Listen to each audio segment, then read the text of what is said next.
I'm Kendrick Watson. I just jumped out the porch with dirty glove bastards. Scratched $1 million off my checklist 3 years ago. At 2 zeros to the 1, I'm in a different mode. All right, today we got Kendrick Watson hopping off the porch with us today. For sure. How you feeling today, gang? Man, I feel so good, man. It's an honor to be here. Man, it's an honor to be here with you. Man, I appreciate that. It's a pleasure having you today, for real, man. For sure. So tell us, what you out here working on in Atlanta? Man, I'm out here pushing my book. I had wrote a book about my life story, things that went on in my life as a childhood, all the way up to the point of me going to jail and being falsely incarcerated by the justice system down there in Shelby County. For those people that don't know about Shelby County, that's in Memphis, Tennessee. And I was in jail for like 6 years, you know what I mean? So, illegal sentence. You know, there was a lot of evidence planted, a lot of innocent people went to jail behind my name.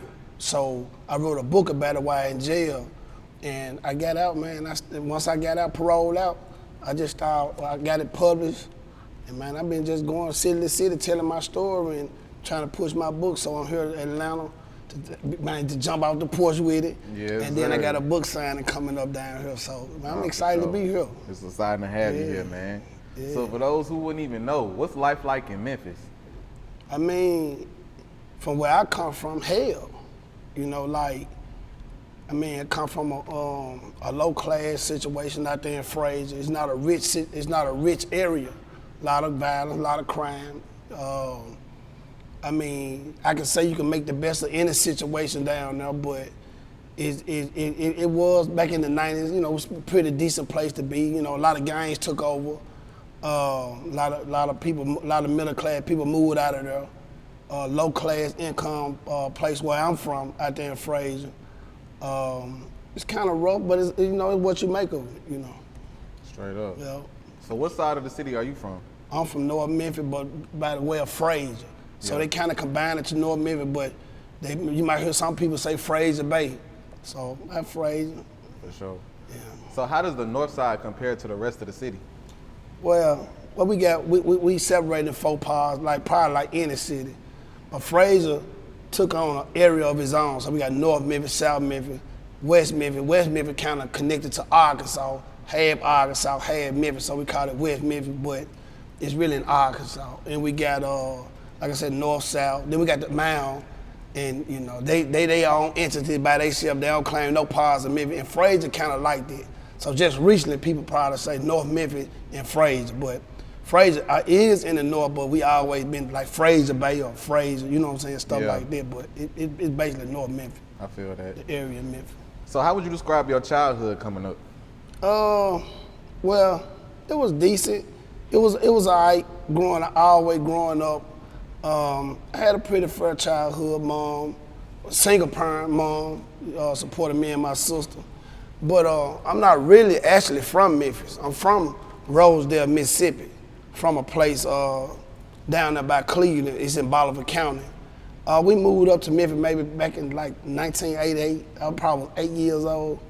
We moved in with an auntie that was real strict, but we moved to the city with her. And so I had a pretty decent childhood. Mom did the best she could until her life changed for the worse. Like maybe my senior year in school, I think maybe I was graduating. I mean, I maybe going to my senior year, and she gave that conversation with me and my sister, like, look, man, some things in my life done changed.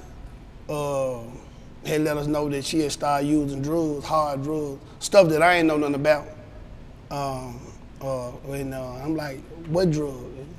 Crack cocaine. So it kind of shattered my senior year, man. I went crazy. Cause I really still do, got a good mama. And to hear her tell me when I'm going into the most important grade in my life, you know, senior year, senior trip, senior head, and I'm about to graduate for college. To hear your mom say that, instead of me using it as motivation, it was kind of like my downhill. Straight up. So when would you say you jumped off the porch? Man, around about 16, I was green to this though. And people don't know about green. Never did no drugs, never drunk no kind of alcohol. Just like to dress a lot, like to I still do to this day, Yeah. but like I like to be dressing. Had a car when I was 14, mom did that. So I jumped out maybe about 16. When she told me that, like that day she told us, she was sitting on my auntie's stairs, and she told me and my sister, like, look, I'm getting high. And when she told me that, man, like my life just went downhill from there. So about 16, I ended up joining up with the wrong crowd, ended up robbing a bank, a federal bank, not knowing what I was doing, you know, join gangs and stuff like that. I wasn't peer pressured, I just tried to fit in, you know what I'm saying? So what I did was I had robbed the bank at about 17 going into 18. And man, that was one of the biggest turnarounds of my life because I ended up going to the feds, not knowing that the bank that I went in there and robbed, you know what I'm saying, was gonna get me in that much trouble. I skipped past juvenile and state custody and went straight to the big league. Yeah. I robbed the United States government. So that was a different experience in my life. So probably about 17, 18, man, things changed for me. Damn. So how was your experience in federal prison at a young age like that? Man, me being green on the streets, because I was a school kid. Like I said, prep, like to dress and be flash in school. So me going into a league like that with big time drug dealers and people who are from all over the world, it was a rough experience. It wasn't a physical rough experience as far as me being picked on and stuff like that, but I was dealing with guys that were really fast. You know what I'm saying? So, cause I wasn't used to the street at that time. I'm just somebody that was just normally, you know, go to school and make cut a class with a girl or something. Now I'm in the feds. Yeah. And me going to court and they saying like the state of Tennessee said the United States of America versus you. That means that I'm being persecuted by all 52 states. Like everybody mad at you for what you did. So it was a different experience. So, but the tricky thing about it is, like I said, I was staying with an auntie. And she was real strict. You know, she got us down here from Mississippi and mistreated my mom, me, my sister. So it was like I was in prison already, you know. So therefore, I was kind of prepared. I was mentally there in prison because I was already in prison on the street. Yeah. You see what I'm saying? So, but it was just dealing with the different gangs and the different guys from different situations that kind of strengthened me and conditioned me to in the Fed because, man, them guys were running circles around me at first, man. They was, man, get me out of my commissary, I'm making stories, man. I'm telling, look, I got everybody. They keeping their stuff in their locker, but eating all my food. My little high school girl was working a little, a waitress job at the Waffle House. I ain't gonna say her name, but she was working, and she was taking care of me. And I was trying to act like I was big like these big drug dealers. Yeah. But man, I was living off this girl's chick. Yeah. And man, they ran me dry, they ran that poor girl off on me. Damn, man. So once you got more experience, would you say you got guidance from any OGs? Yeah, I did, man. I actually ran across a guy at Nashville, man. That really changed me and made me to the person I was. Instead of it, I went in there, I got my GED. I did do that. I ended up in Leavenworth Penitentiary. And I met a guy by the name of Paul Woods out of Nashville, Tennessee. Big time drug dealer, big guy. And he took me up on his wing and he was like, man, I can't believe you robbed no bank, man. You so smart and intelligent. You was a bank robber? And I'm like, yeah, robbed the bank, you know what I'm saying? But he was, like I said, a big time drug dealer. And he put me in like, he barely can read at that time. He's smart, but he was not a big reader. And he was like, man, you can really read and you fast in here, you know, because once I got in there and bumped my heads a couple of times and lost my high school sweetheart, I had to fend for myself. Like I said, mama get high, my sister, she young. You know, I really didn't have nobody. My sister did the best she could, I was by myself. Yeah. So I went in there and had to learn the hard way. And I was able to survive.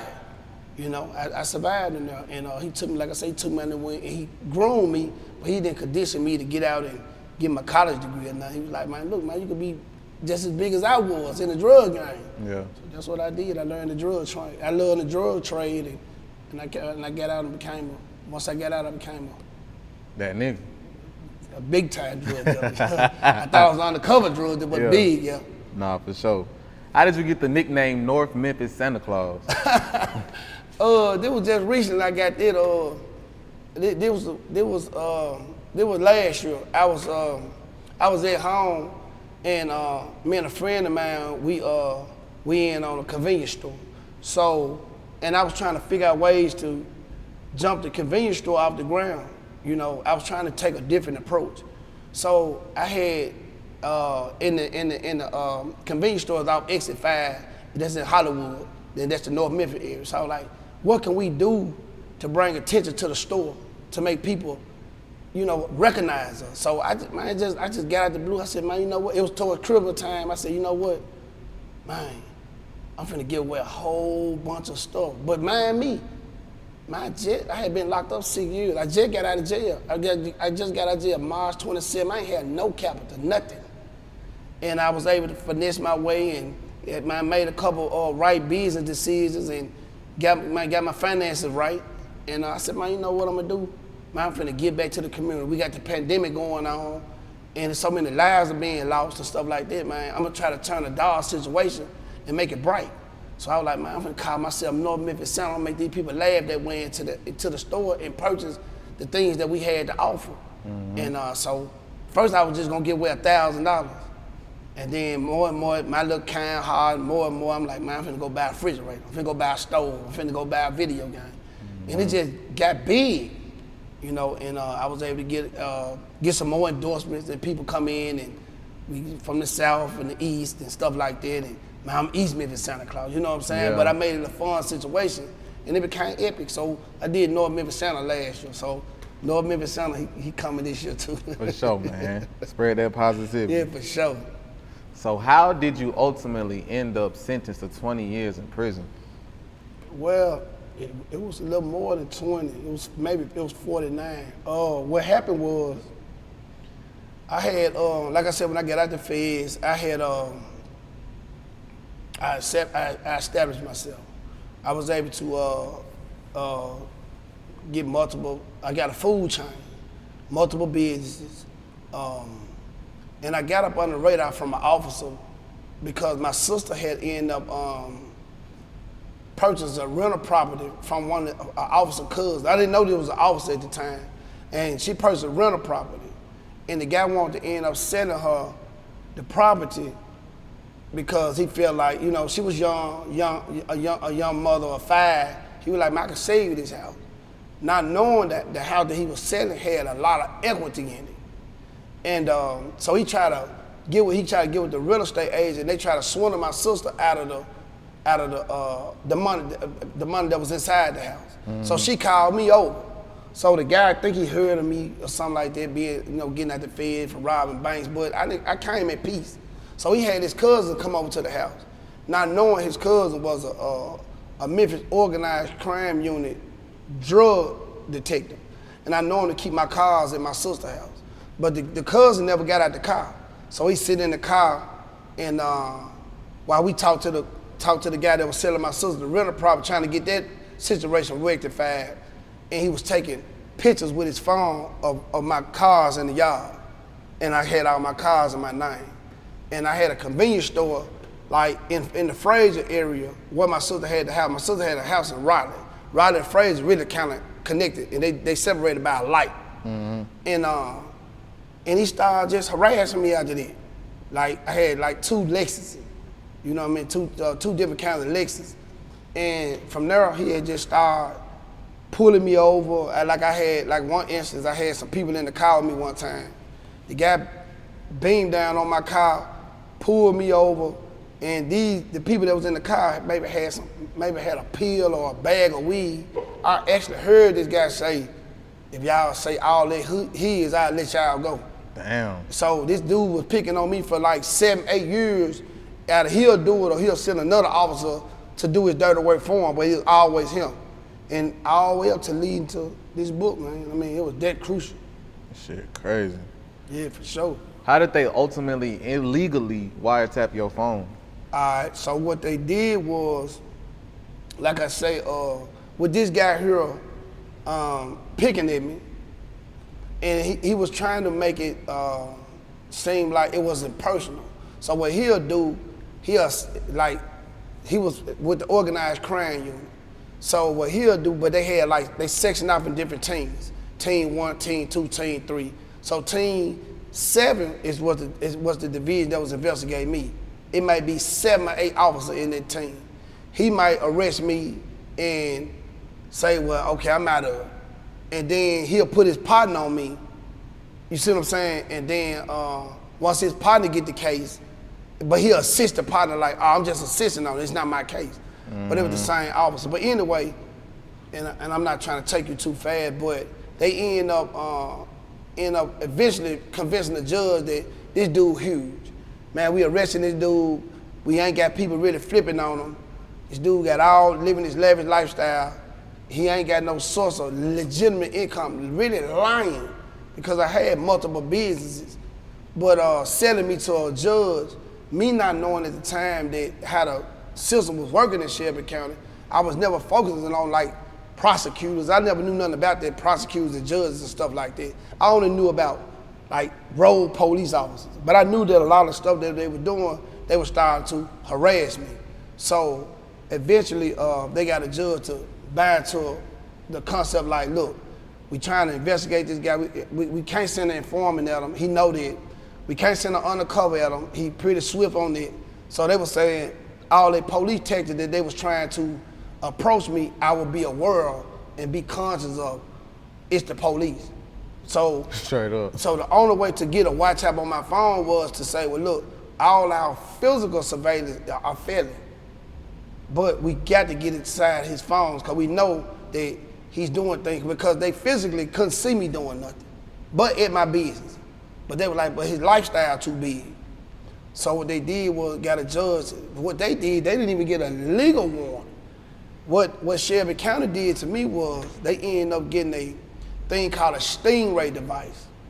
And this Stingray device is a cell site simulator.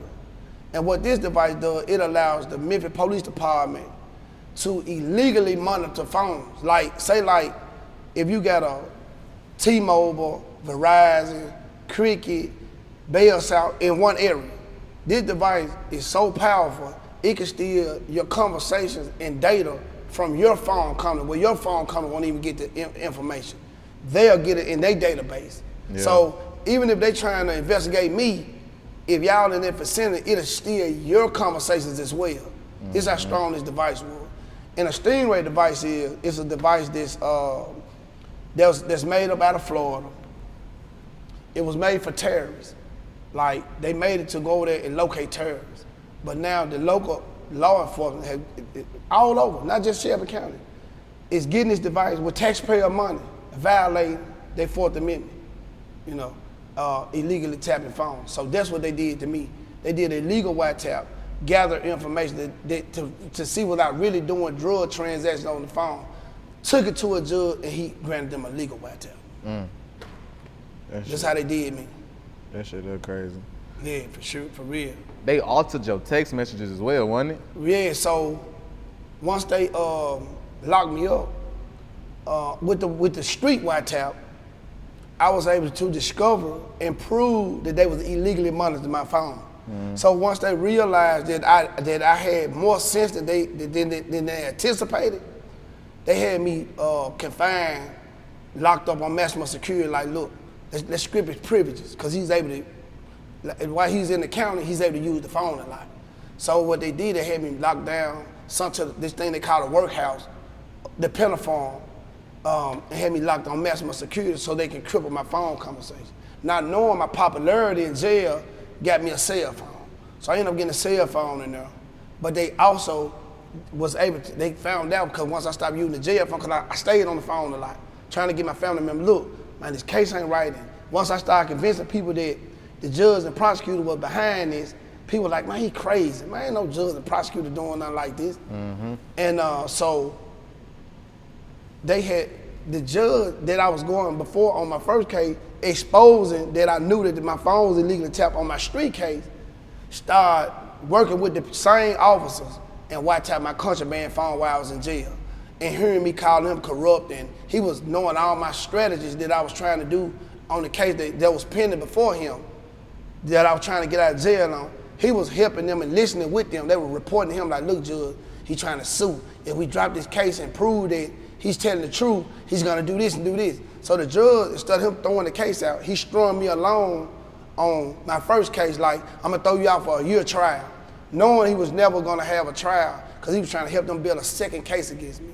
So what they did, by me not being, by them knowing that I didn't supposed to have a cell phone, what they did was they got a wiretap warrant and lied and incorporate me in jail with like 20 other individuals that I didn't even know, saying that I was running drugs on maximum security through a bread truck, you know, like the delivery trucks that bring the jails to the prison.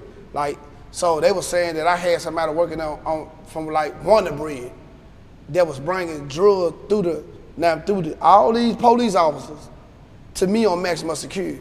Some people I don't even know nothing about. But who gonna believe me? I'm in jail fighting one drug conviction. Now you got the same judge saying that, oh, he's still running a big drug enterprise, pushing all this dope in the jails. So my support system, what he did was told his officer, lock everybody up that's helping him. And like my sister, for instance, she was a supporter of mine. Like I said, she's never been convicted of a crime, never went to jail, never had a speed ticket. At the time, she couldn't even drive. They went in and altered me and her conversation, made our innocent conversation, and he had these officers remanufacture our conversation, made them crumble. So say for instance, if I text my sister, say, hey, good morning, and she tell me back like, none, what up? They changed that from, hey, good morning, none, what up? You should get that dope in the morning. I put it around it. If you hear about the gospel, not knowing my sister had a Google app that was downloading all her text messages in real time. So they didn't know this. I didn't even know this type of technology existed. I didn't even know she had this type of technology.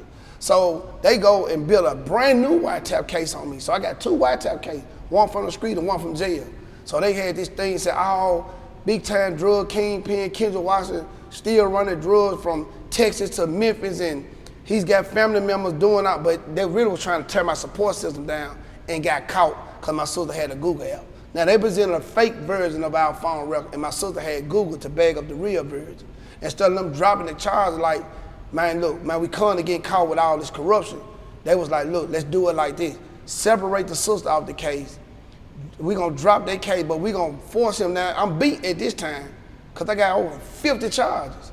Knowing they fake, but I could have went to trial, but how they did took one case, one set of wiretaps, and separated me with about 5, 6 different cases. So if I would have won this one case, I still got different case numbers to where I got to go to trial on this, trial on this, trial on this. So really, I would have still been in jail to this day. So people always ask me, why you take a guilty plea and then go to trial? Because how they work the system. They separated me, put me in different courtroom, but it was just off one set of original wiretaps. So once my sister exposed that her text message was fake, they dropped her charges and told me, well, if you're gonna go to trial, she ain't gonna be able to testify to prove that these text messages was fake. You just take and let 12 people who don't know nothing about the law prove if you telling the truth or not. So think about it, I'm in jail, I'm painted as a drug dealer. Who gonna believe me saying that the text message is fake if I don't have my sister to come to court and testify that me and her ain't made these statements? So yeah, the judge had these people change my information. That's crazy. Yeah, that's what they do in Shelby County. And you ultimately pled guilty. I ultimately pled guilty to 49 years, but what they did, they ran all my time in concurrent. Like I said, I had multiple sentences. So they gave me 12 years, 3 years, 17 years, so 17 was the biggest. But I was already out on 6 years of probation. So they stacked the 6 year with the 17 and ran all the rest of the time in and made it a 23-year sentence. So I'm sitting in jail on a legal sentence, poor treatment for a crime that, mind me, it was a marijuana case. It was nothing else. And they didn't get not one cigarette of drugs, nothing, period, nothing. It's just a bunch of falsified paperwork, planted text message, altered information, and they got the judge and prosecutors working in collusion with the police department to try to make it look big against me. But ultimately, I had a lawyer that stood firm with me, and we came up with a strategy. Like, look, plead guilty, man. See some daylight, because they're trying to give you dinosaur numbers. And we'll come back and we'll fight the case the way I'm doing it now. And I'm looking good. I sued everybody for $15.5 million. And that lawsuit pending and I just filed, just recently, filed this thing they call a federal hate. And what that's called, I'm pressing charges against the judges, prosecutor, and police officer in criminal. So I got a civil lawsuit for damages, but I'm filing a criminal appeal to overturn my conviction and saying this is why I pled guilty, because these people was abusing their authority, and they knew this, and it just piled up so big, man. I done found out so many people besides the officers were behind this. They got the city of Memphis that was supporting these people. Could you imagine the city of Memphis? It's like the city of Georgia telling officers it's cool to go out and be rolled. This is how they making convictions. I didn't even know this. Had these officers not came and knocked on my door and picked on me, I wouldn't even knew it was crooked DAs and judges and city attorneys. It's that many people at me. And I'm still living amongst these people today. Like I haven't moved. I'm standing firm. I'm believing in God, you know what I mean? But I told them, and the funny thing about it, when it happened, I told them, look, I'm gonna sue everybody. I'm telling y'all I'm gonna do this. Up. So I'm telling them in jail, I don't know who y'all think I am, but I'm somebody. Yeah. And now they starting to feel the wrath of me. You know what I'm saying? I'm standing firm and I'm going city to city to city telling my story. Straight up. How would you describe your experience while in prison? Horrible. Because in Memphis is one of the most hated towns in the world. And people knowing that you were successful, they know you're a stand-up guy and they'll run with the thing. Oh, he the police, he a snitch. So me knowing I'm fighting against the police, trying to help everybody, and you'll have guys still turn around and say, oh man, he the police, how? So imagine being in jail where you can't go to your house and block this type of these type of rumors away. You gotta sit in here and be amongst the prayers and hearing that you a snitch, cause I got multiple child partners, but these people have been violated like me. Why would I tell on them? And I was supposed to be the leader, but I'm fighting the system. I'm fighting what's right. But that's Memphis. So, you know, in Memphis, bad news travel way faster than good news. So my experience ain't like I had no physical altercation, but just the mental abuse alone, instead of me letting it take me down, it made me stronger. Yeah. And it made me here to write this book and tell my story. Straight like that. You know? Let's talk about your first novel, I.C.E. Everything. Oh yeah, I.C.E. This is my baby. I.C.E. give you a little detail about everything we just discussed. It tells you about my childhood, my upbringing, how it all started. And I was able to go in there and build a case against the justice system. And I took my childhood and what I went through with the justice system, just put it all together. And I started out writing my testimony to God, asking for his forgiveness. Instead of praying, I wrote it. Mm-hmm. And I sent it home and they made a novel out of it. But I came up with I.C.E., if you can see it. I.C.E., I have a judge in the front, a black judge, because it was a black judge that did this to me. Mm-hmm. Instead of him having a black robe, I put him with a blue robe on, and I covered one of his eyes. And the blue robe stands for, it was an ice cold situation, what they did to me in the courtroom. So I named it I.C.E. because I was letting him know, even though he was covering his eye to justice, because you know justice is supposed to be equal. The scale of justice is supposed to be equal. But if you see in my book, I tilt the scale of justice behind him and I offset it because I was letting them know that you was going with what was wrong and you seeing the truth the whole time. And it hurt me because there was a black African American judge doing this. You know what I'm saying? I mean, not saying I'm playing the race card, but man, you see what these people doing to me and you going with this. So I felt like, man, it's an ice cold situation, what you doing, but I took his eye that he covered and put it on the outside of his hand and let him know, I see everything. So that's how I was able to create the book, I.C.E. That's how I was able to do it. So while you were away in prison, would you say you had a strong support system on the outside? I had a great support system. And they dramatized some people behind it, because like I said, innocent people that were standing up behind me and they started believing in what I was saying was incarcerated on the second wiretap. It was all about to knock my support system down. And my support system all the way from the day I went in to the day I got out was very strong. Mm-hmm. Even though they went to jail, I was thinking that they would be mad at me. They got out and just got even stronger behind me. You understand me? So I had a great support system the whole time. I never wanted for nothing. Everything that I needed filed, everything that I needed done, even if I needed to pay the lawyer, they was finding ways to make things happen. These working class women, they never been involved with me with nothing illegal, don't know nothing about nothing illegal. And you know what I'm saying? So, and somebody to come in their house and just tell them, you going to jail for 16 counts of selling drugs to a Prius and stuff like that, you would think that they'll be like, oh, hey, I don't want no pause of this guy. Yeah. But it backfired against the system. It made them stronger and made my evidence stronger. So my support system was excellent. And my support system still with me today. That's solid, man. How did you ultimately end up beating the case? I didn't beat it. What it is I strategize. I can go to trial, get 60 years, 60, 70 years on one case, and try to play with this appeal system, in which I learned later that these judges in these appellate courts is friends with these judges in these lower courts. And what they do with the system is they play with the language of law. And what I mean by that is the same laws that was written by the legislator, they taking them same laws and manipulating it to fit what they think in their opinion. So what they did to me was what they would have done to me if I would have went to trial. Even though they see that this judge was wrong, it's ways that they can say, they can use another law that doesn't make any sense and create it and deny you. So the appeals take maybe 8, 10, 12, maybe 20 years. So I would have sit 15, 20 years and down the blue, oh, man was innocent and stuff like that. So what I did was, once I knew that my lawyer was game, I said, listen, I'm gonna take a guilty plea, but I'm gonna come back on a post-conviction. I got enough evidence over the amount of years that I was incarcerated to where I can build and I can prove my innocence, and I can also prove that not only the police, but the DA's office in Shelby County, as well as some of the judges that was signing off on the warrants, was all working together, and I think I can expose them. So I'm gonna lay back, but I'm gonna act like I'm going to just do the time and play dominoes and shoot basketball and all that. But what I did was I went and got in the law library and strengthened my mind and strengthened myself, and I came back and used my lawyer as a witness. Mm-hmm. So I'm like, look, man, I want you to go on the oath and testify to all this. You gotta remind me, the lawyer officer of the court, why would he lie for a big time Kingpin? He had no reason. Why would he get blackballed out of his career for me?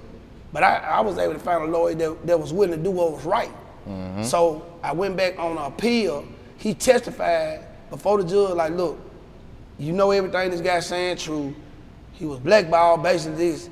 And once they realized that how I was fighting, they called the parole board, set me up a parole and released me, thinking that my freedom I would leave it alone, not knowing I done wrote books, and I was trying to build me a way to approach them. So I waited for about maybe a year, and I just started pushing myself like, look, it's time now.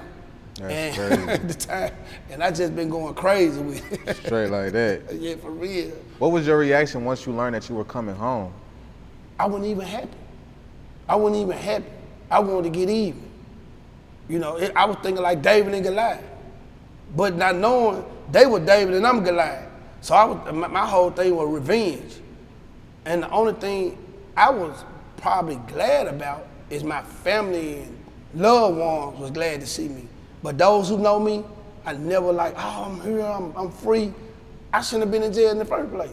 I was a successful business owner. I was successful. It just took 6.5 years of my life. I was on the way to building me a music empire. I had just signed my artists.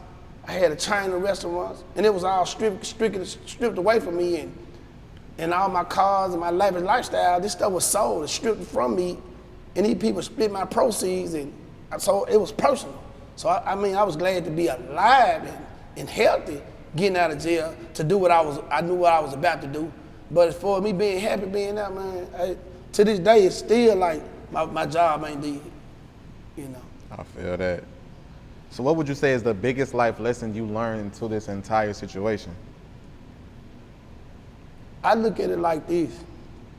If I would have never, ever even indulged myself in crime, I would never been able to go through this type of stuff. So me even trying to be slick, you know what I'm saying? Because I cheated my kids, my babies, you know. I'm a good father, I love my children. And I cheated my children out of that fatherhood, like the daddies and son and daughter days at their schools, and me being there to check them out and, you know, do the things for them. So it was mainly my children more than anything. I'm not worried about me. I was so much more worried about my kids than anything. Like, man, I cheated my babies out of so much of they, you know, out of so much of their growth. So when I got out, I had to build these relationships all over again. Even though I'm screaming illegal, but if I would have never got it, I mean, you know, illegal, but if I would have never got involved in illegal things in the first place, I would have never went through this. Yeah. So I had to, like, God, did you choose me to be the vessel for this? Because I'm like, man, I done cheated my babies. Man, my kids, they grown now. How can I tell them not to do this and do that? They done raised themselves. So, they're gonna be happy when you get that 15 million though. Yeah. Oh yeah, they're gonna be real happy because we're gonna win in the end. The funny thing about it, that's just the beginning of the lawsuits, because when this all happened, I was staying in Mississippi. I was staying in the suburban area of Mississippi. So these same corrupt officers got Mississippi involved.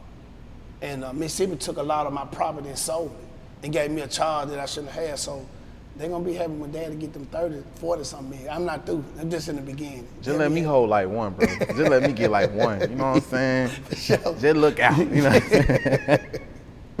What was the first thing you did once you returned home? Oh, man, I went around and visited everybody.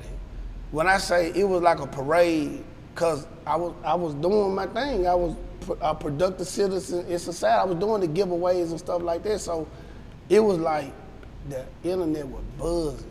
I mean, people couldn't believe it because I always say, I'm coming home, I'm finna come home, I'm coming home.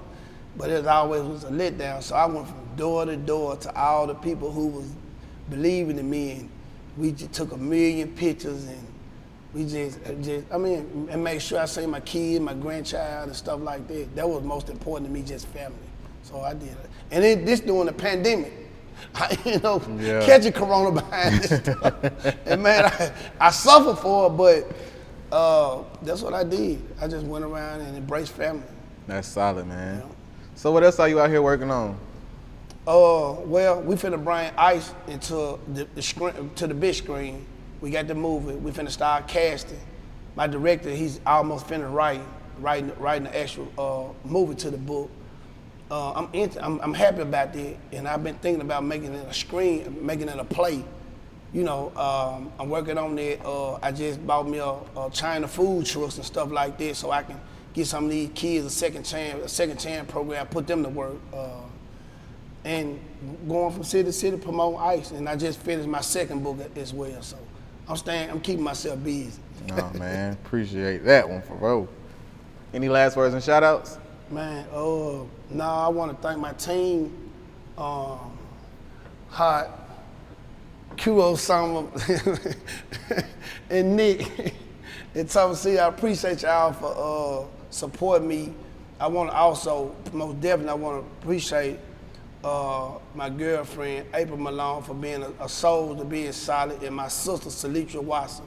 These women had a lot of courage, a lot of heart, and they buried with me through all of this, and they stuck by me through this, and they was lied on, and these are good black women. And I'm not, like I said, I don't play the race card, but it is what it is. Yeah. Good mamas, and they was brought into my world and was lied on and picked on by the judicial system for no reason.